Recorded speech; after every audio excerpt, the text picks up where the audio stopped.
Good morning and welcome to the new episode of Dr. Lamba's Awakening Call. Day before was the virtual meeting between Prime Minister Modi and President Biden.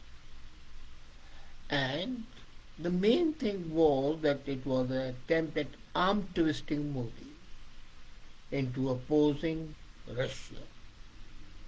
Diplomatic measures were always there for or against. But to ask a country, persuade, goad, and in an implied manner threaten the country to change its policies has been the norm. And there is nothing unexpected about it, but some countries do not yield to this arm twisting.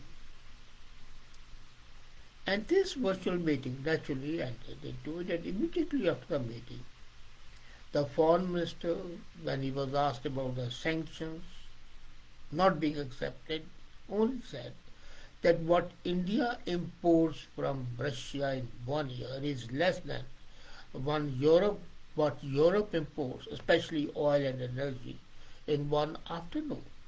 So isn't it the kettle calling the pot black? Why are there two policies? Why Europe has not stopped importing energy? Because they cannot do it. And then we see, if we look at the historical perspective, that despite Modi government's antipathy to Nehru and his family, the reaction of Modi government in responding to the current Ukraine situation is exactly the same and conforms to the norms set by Nehru himself. This is borne by the India's very principled stand on Ukraine. In his ruminations on India's engagement with the world, as I said earlier, Jaishankar states India must reach out to many directions and maximize its gains. This is not just about greater ambition, it's about not living in yesterday. So these people who try to goad the country into following them must learn that their days of hegemony and coercion are over. But then India, even the early stages, did not listen to them. You remember 1953, 57, when Israel, England, and France invaded Egypt. India supported Egypt. India supported Hungary when Russia invaded Hungary. So India has been very even-handed. And today, as the policy is being crafted to protect India's interests in the wake of Russia's invasion of Ukraine, we cannot ignore the echoes of the past. 6.5 decades of Indian position and comments.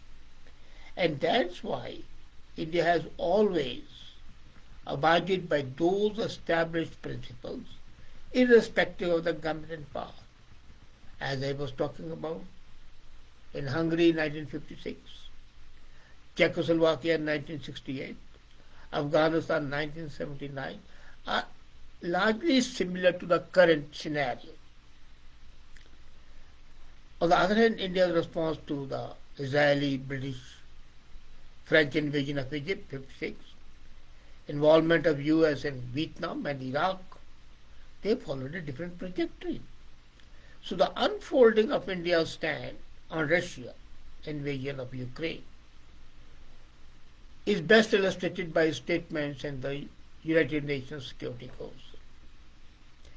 It did not condemn Russia in any way, but it dropped any reference to the security concern of the states.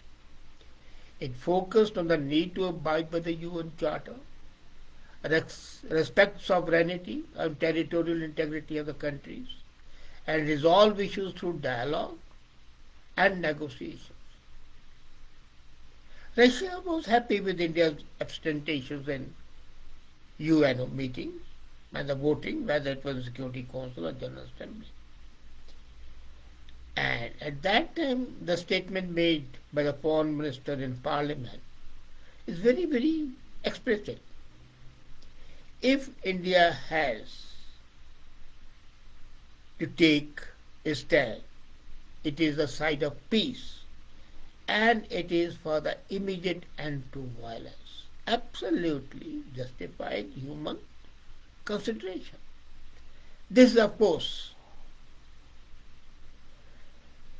the motherhood and apple pie scenario. But Jaishankar would be aware that it was Nehru who called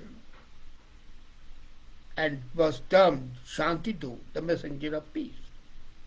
So the past, which is an inherent part of the present, creeps in, even if it's unconscious. And that's what's happening. India's 1956 predicament came inter alia in depending and on its own evaluation and deciding its approach in two separate crises. One was British and French invasion of Egypt after President Nasser had nationalized Suez Canal. And that was justified. Why should an Anglo-French company keep on getting the benefit? We should come to the state. So this war, India was made India outraged, and this action of the colonial power was condemned. But then he supported USA and insisted that the Allies withdraw their forces. And they did so. But it was done after US threatened England with destabilization of its currency. The Hungarian crisis came at the same time as the Egypt crisis was. And a strong section of Hungarian political class, supported by students, wanted to break away from the Soviet domination. It wanted to chart its own socialist path and withdraw from the Warsaw Pact. The situation was very confusing. Emre Nagy was hanged, and the Soviet forces were brutally suppressing the demands of Hungary. But here, Nehru did not openly condemn Russia. As now even, Modi has not condemned Russia. So it's a historical perspective right from 1956, which is continued. But it has continued on that in between as well. 12 years of Hungary situation, 1968, Czechoslovakia witnessed a socialist liberation movement, and Soviet Union with other Warsaw powers finally decided that they could not allow that to happen. In August 1968, the armies of the Warsaw Pact marched into Czechoslovakia, and the whole political elite surrendered. Mrs. Gandhi was sympathetic to the plight of Czechs, but she was not emotional. India abstained from voting on a resolution to condemn Soviet Union. So exact scenario was enacted in 1968, which has been reenacted in 2020. In 1979, look at the history. Soviets invaded Afghanistan. Mrs. Gandhi had come to power a few days after that, and it blamed powers for interfering in Afghan affairs, and accepted the Soviet idea that the Soviet forces had entered at Afghan request, and India had been assured that they would leave when the Afghans wanted them to leave. So it was at the request of the local rulers. The Soviet occupation went on for a decade, India was unhappy with the Soviet practice, but never a single statement appeared condemning Soviet Russia. Vietnam is one of the most defining struggles of the Cold War. India called it anti-colonial, and its sympathies were with the North Vietnam, especially after the US combat troops arrived in the South in 1965. The US armed forces were very clear, and they were indulging in most rapacious manner. They were using brutal weapons, including napalm bombs, and it outraged the public opinion both in USA and in India. But government did not like it, and it condemned it openly. Then, 2003, US invasion of Iraq was based on false premise. The government expressed anguish and the parliament deplored it. India refused a US request to send a peacekeeping force in the country. These were wise decisions, and they did not impact negatively the Indo-US ties. So historically, India has never openly condemned Russia. And there's a reason for that. Russia has been an outstanding friend of India. You remember 1971 war, when President Nixon sent the 7th Fleet. Russia also threatened to send its naval forces to divert the 7th Fleet, and the 7th Fleet withdrew. India had a joint defense treaty with Russia that attack on one would be considered attack on the other. That being so, there is almost an umbilical cord connecting Russia and India.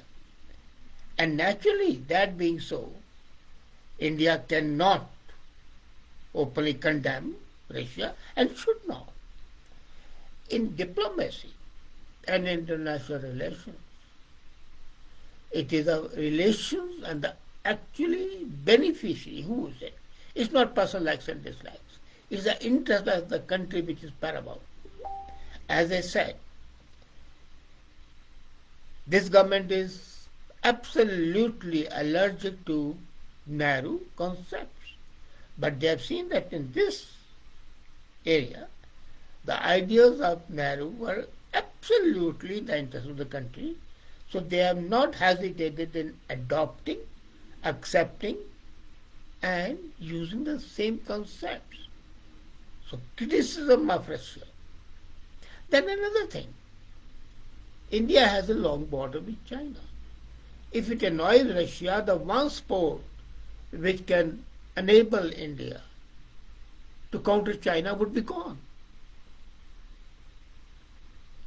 So it's in the interest of India not to create antipathy and acrimony with Russia, which is a enduring friend. Even at the height of India's issues, Russia never fought Soviet. Of course, when India was fighting in 1962 with China, they said, well, India is a friend and China is a brother, which is correct. But now the situation is a bit reversed. China is a big brother today. Russia comes number 2. So, and even otherwise, the Asian century needs clearly a grouping of the like-minded forces against the former colonial powers. The heritage, the present need, and the future of the globe and the situation clearly say that it should have been the way it has been. And India's representations were clearly, historically, correct in the interest of the country. And all those neoliberals who are condemning Modi today should not forget that it was their beloved leader who started the policies for whom the name Nehru is sacrosanct.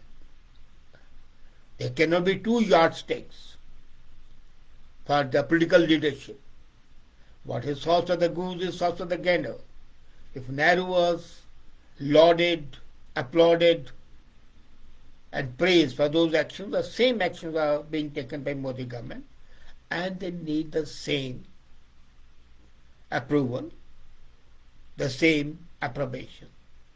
But we see one thing, the running strand always has been that these actions are in the national interest, taken very carefully, and that is the best that could have happened. Thank you.